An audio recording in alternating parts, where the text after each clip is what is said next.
Okay, I'm with Rob Liversidge of Hall and Benson, Derbyshire. Rob's managing partner with them, and you have how many offices across Derbyshire? We've got 5 residential offices and a lettings operation, survey division, and also 2 of the offices have Halifax Bank agencies in them, which is appropriate at the moment, isn't it? So pretty good experience of the whole of the residential property market in Derbyshire. Yeah, I guess that's true. From today, has it given you a better understanding of how the developers are viewing this current market? Yeah, I think it has, and I think that it's been useful to be able to emphasise to them that we as agents are on their side, and the whole question of pricing, realistic pricing, is something that we understand. We're finding obviously difficulty in interpreting the market because it's changed so much in the last 6 or 8 months, but we're getting to the point now where I think we can provide the developers with the sort of advice they want, and listening to them today, the advice that I thought they want is exactly what they're after. Yeah.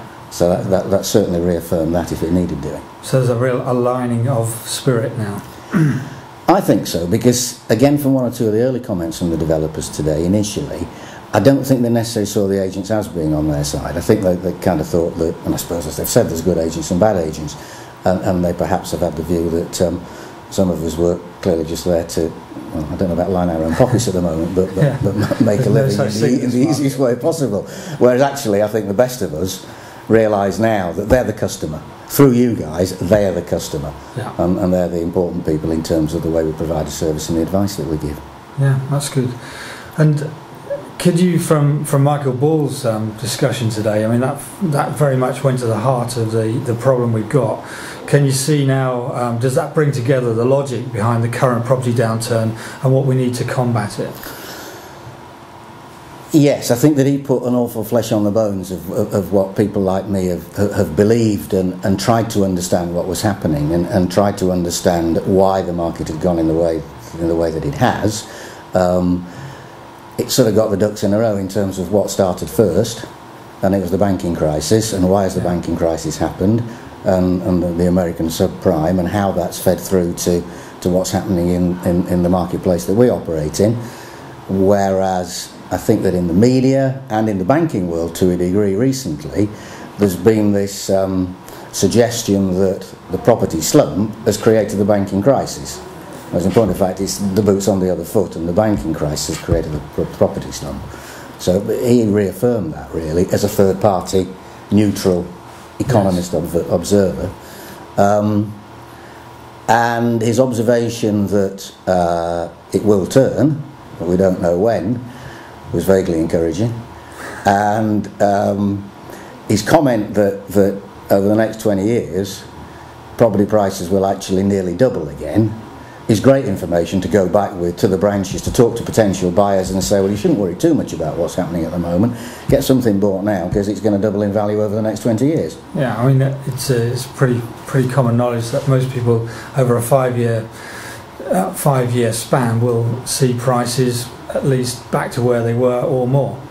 But from the afternoon, did you gather the difference or did you see any difference in the way Move With Us are addressing this marketplace?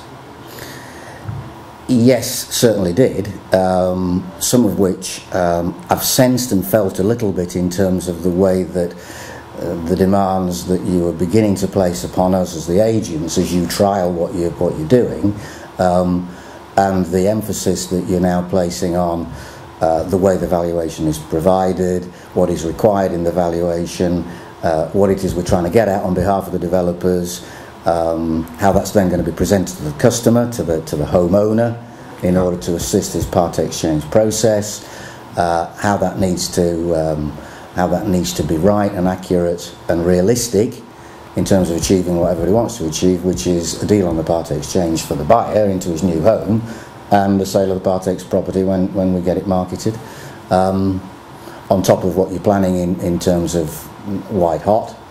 And the building of that particular part of your multi-channel marketing, and how we can benefit from that as well as the developers can. Yeah, I think I've got a much clearer picture of what the plans are. Okay. Well, thanks, Rob. Thanks.